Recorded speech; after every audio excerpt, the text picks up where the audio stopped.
So you mentioned that at some point you were hit with a Google penalty, and all these sites or your website was built on WordPress at the time. Talk me through like when that happened and what happened. Yeah, we've been hit with a few, and changed the structure of our site or switched some things around. I don't remember the name. Some of them called Penguin, Panda. There's all kinds of names that were thrown out there years ago. But we would switch. Whether we do a total URL and do 301 redirects to that new URL. But with the WordPress website, you had to go to an HT access. It wasn't as easy as now. You just build the URL structure. We used to have to go in there and put all that HT access to redirect to a new page, so we didn't take a penalty on having 404s and those.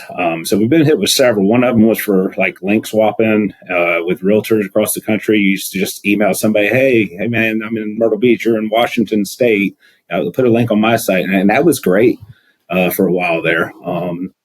And then we took a hit and we switched URL structures. And that's when we came over to you guys to really switch things up, because we really liked, and I say we, it was mostly me, but we had, at that time, I think I had 2 buyer's agents, and I had somebody that actually built out my Real Geeks page that I found online, and completely changed it up because now we had... and at that time, I guess Zillow and, some of these others, Realtor.com, started ranking very well for the big names. So we switched it up to the long tail search results and went more communities.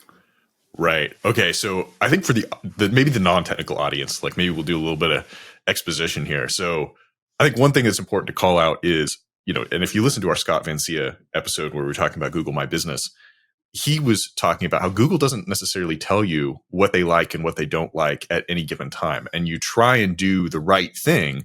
But I think, for your business, like many, people that are trying to drive traffic through SEO, you're trying to generate leads.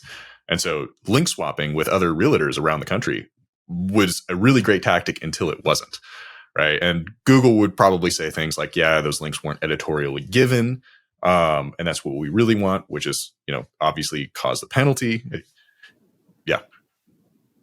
20 pages, 20 page penalty, right. To be exact, because you go searching for yourself and, there I am on page 21.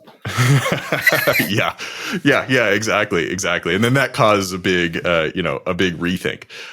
Walk me through the change, so you said that moving to Real Geeks, you like the URL structure. Right. Maybe for people that don't really understand what you're talking about, like, what do you mean by that?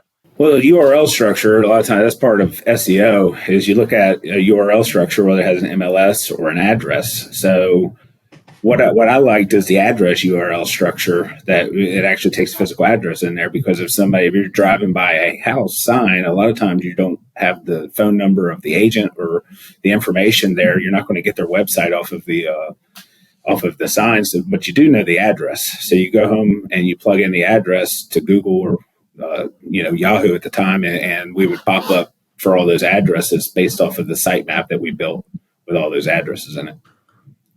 Right. Yeah. So I think Bob McCraney has brought this up as well. This is something that Kevin programmed into the Real Geeks platform. And so if you do a search on many MLS platforms, what you'll see like a URL that looks something like, theplaceyoursearching.com/ like query equals, and then like whatever you typed in there. And Google basically ignores everything after that question mark, right? So they want to see like actual page names. And so what Real Geeks does is it'll say something like, yourwebsite.com/ like search in this area / like that specific address, right? So that search query is actually in the URL, which makes it a valid page that Google can then index, essentially. And also put it, going into the title tag with it as well. What I was looking for a site back then was also, one of the things I had with my WordPress was an embedded MLS. Back then, Real Geeks had it, and now there's a lot of providers out there that have what you call a static MLS. I think the dynamic MLS was the one that is basically a frame that would pop up. It was their content, their information. It wasn't built into your website or your platform. So that was huge too.